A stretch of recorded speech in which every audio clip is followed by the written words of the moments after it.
Hello बच्चों, आज की क्लास में हम डिस्कस कर रहे हैं हमारी 2 सितंबर 2020 की वर्कशीट संख्या 26 और आज हम सीखेंगे दूरी सूत्र के अनुप्रयोग। दूरी सूत्र हमने लास्ट वीडियो में सीखा था ना, आज उससे संबंधित प्रश्नों को कैसे हल करना है वो सीखेंगे। तो एक बार रिवाइज करते हैं।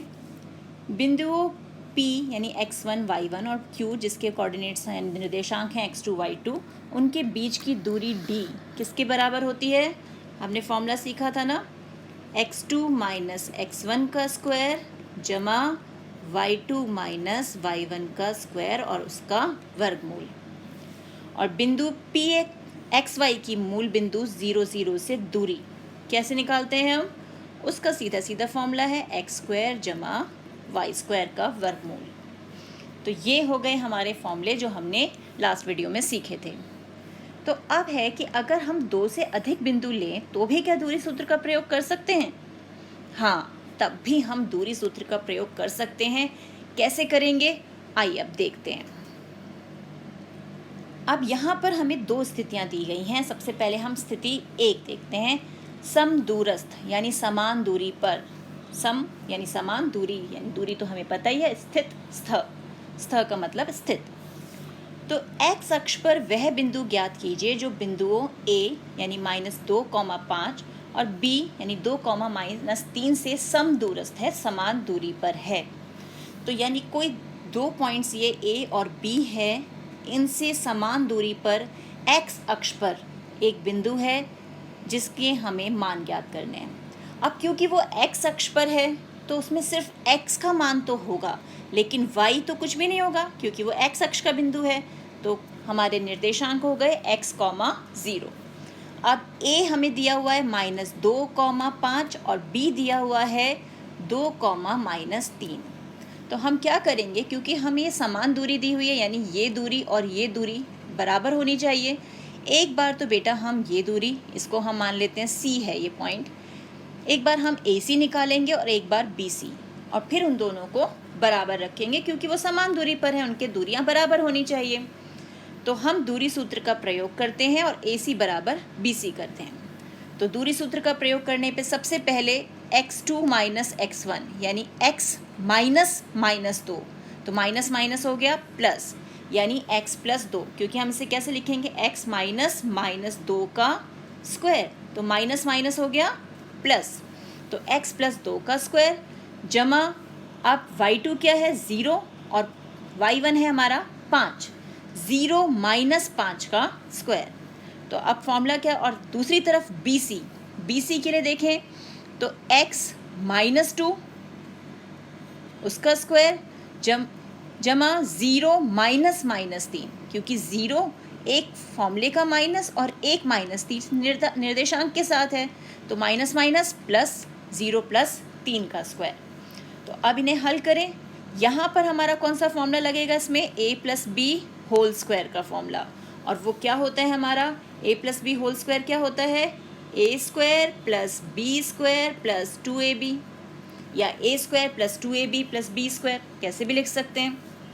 तो यहाँ हमने a² + 2ab + b² यानी 2 का स्क्वायर 4 आ गया, और ये 0 में से 5 गए तो -5 और -5 का स्क्वायर 25, और यहाँ इसमें लगेगा formula a - b whole square का, यानी a² - 2ab + b², तो a² - 2ab + b² आ गया ये, और 0 जमा 3, 3 का स्क्वायर 9।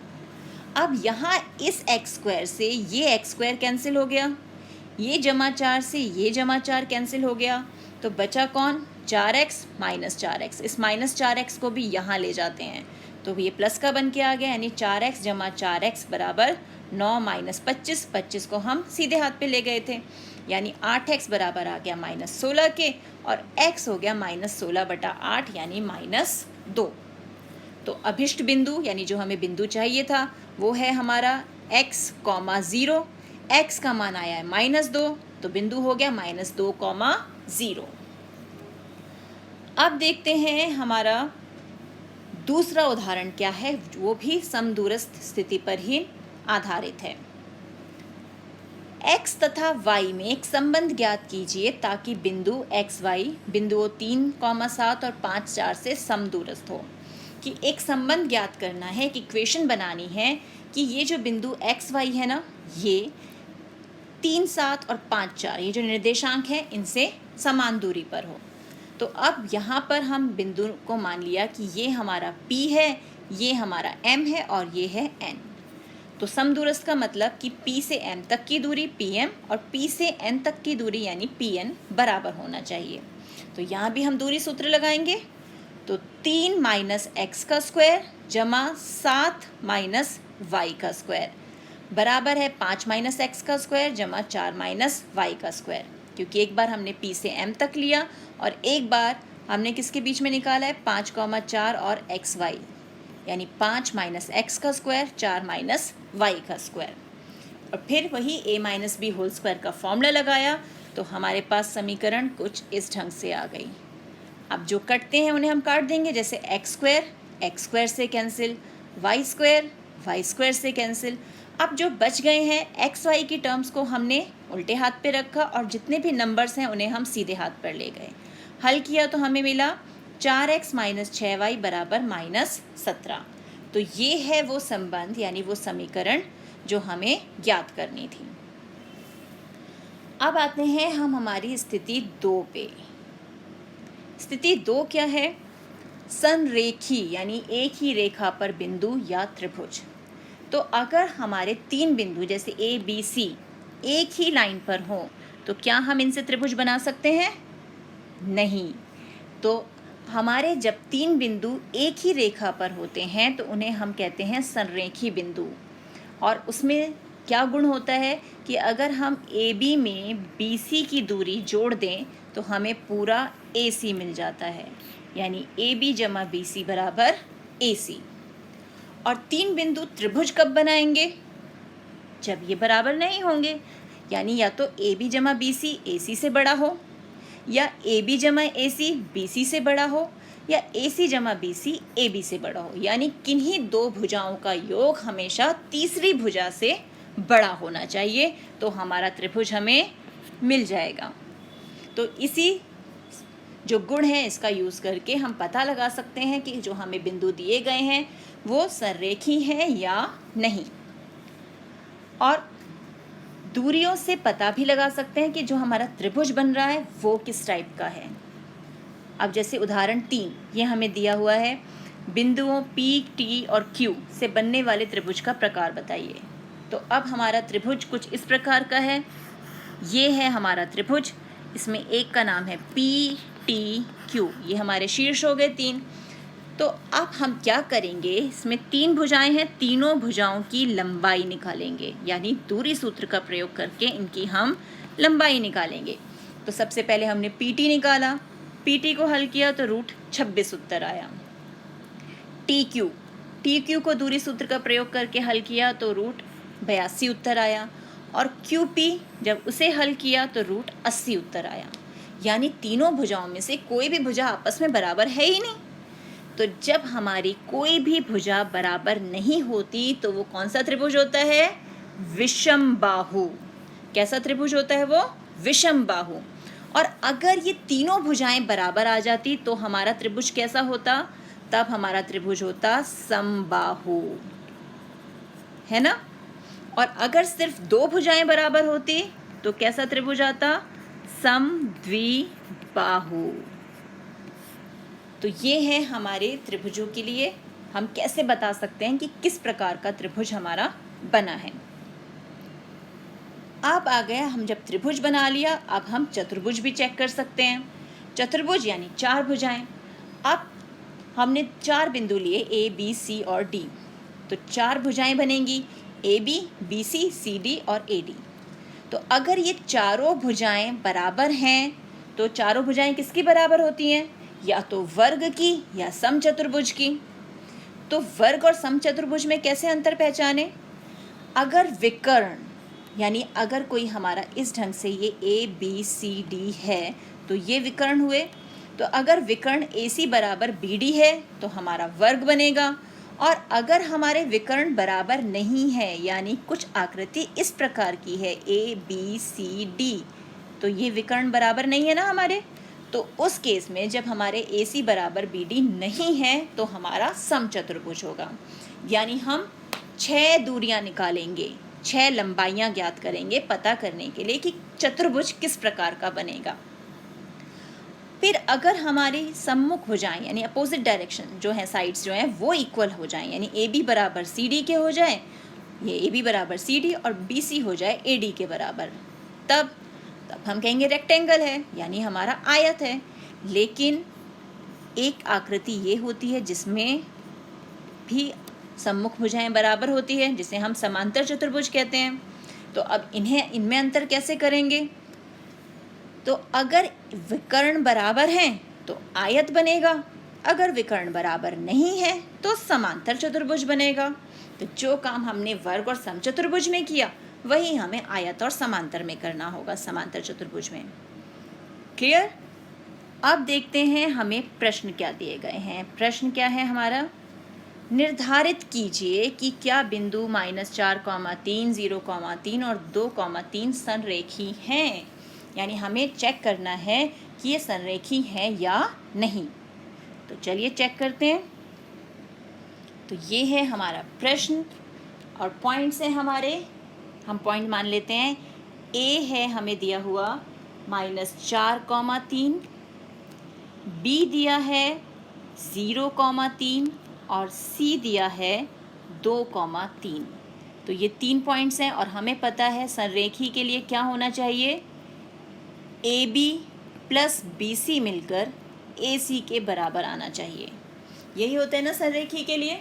तो अब हम यहाँ पर तीनों दूरियां निकालते हैं। पहले हम AB कैलकुलेट करते हैं। तो AB ये अब हमारा x1, ये y1, ये x2 और ये y2, जब हम AB लंबाई ले रहे हैं। तो अब क्या हो जाएगा हमारे पास, x2 माइनस x1 यानी 0 माइनस और 1 हमारे निर्देशांक का माइनस, यानी 0 माइनस -4 का स्क्वायर, और y2 माइनस y1 यानी 3 माइनस 3 का स्क्वायर। तो यहाँ 0 माइनस माइनस प्लस 4 का स्क्वायर, तो ये हो गया 4 का स्क्वायर और ये 3 माइनस 3 0, तो 4 का स्क्वायर यानी 16, 16 का रूट निकालेंगे तो क्या मिलेगा हमें, 4। तो यहाँ उत्तर आ गया हमारे पास 4 यूनिट या 4 इकाई, इसे इकाई भी बोलते हैं हम, 4 इकाई। अब इसी तरह हम BC का निकालेंगे।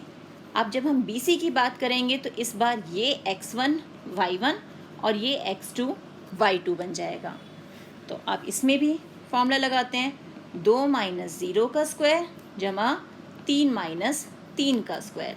तो 2 माइनस 0 यानी 2 का स्क्वायर और ये 0, रूट 4 बराबर 2 इकाई। अब ये आ गया हमारा 2 इकाई। अब बारी आ गई AC की। तो AC के लिए भी अब ये x1 y1 और ये x2 y2, तो 2 माइनस -4 का स्क्वायर जमा 3 माइनस 3 का स्क्वायर। तो 2 माइनस -4 यानी प्लस, तो 2 + 4 हो गया 6, 6 का स्क्वायर जमा 0 यानी 36 और ये आया 6 इकाई। अब हम यहाँ ध्यान से देखें तो AB और BC को हम जोड़ें। AB है हमारा 4, BC है हमारा 2, तो उत्तर क्या आ गया, 6 इकाई। और AC भी क्या है हमारा, 6 इकाई, यानी AB जमा BC बराबर है हमारे AC के। इसलिए AB व C संरेखी हैं।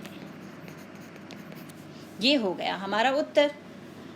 हो गया ना हल, सिर्फ दूरियां निकाल के हमने चेक कर लिया। अब आते हैं हम अपने अगले प्रश्न पर। बिंदुओं -8, 5 और x अक्ष के बीच की दूरी खालिस्तान मात्रक है, यानी कितने मात्रक है। अब कोई बिंदु -8, 5 और x अक्ष यानी x का मान है लेकिन y नहीं है। तो जब हम दूरी की बात करेंगे तो -8 तो x अक्ष पर ही है, तो दूरी कौन डिसाइड करेगा, दूरी डिसाइड करेगा y। तो दूरी कितनी हो गई, 5 मात्रक। दूरी कितनी हो गई, 5 मात्रक। अब आ जाते हैं हम अपने प्रश्न 3 पर। बिंदुओं -9, -1 और -6402 और -3 -1 से बनने वाले चतुर्भुज यदि कोई है का प्रकार बताइए। कि पहले हमें चेक करना है किससे किस प्रकार का चतुर्भुज बन रहा है, तो किस टाइप का चतुर्भुज होगा। तो ये मान लीजिए हमारा A है, ये B है, ये C है और ये है D। तो मैंने आपको बताया था हमें चतुर्भुज में कितनी लंबाइयाँ निकालनी होती हैं, 4 पहले भुजाएं और 2 विकर्ण, यानी टोटल 6 लंबाइयाँ। तो अब हम इसे हल करते हैं, हम अपनी 6 लंबाइयाँ निकालते हैं और प्रश्न को हल करते हैं। तो ये आ गए हम अपने उत्तर 3 पे।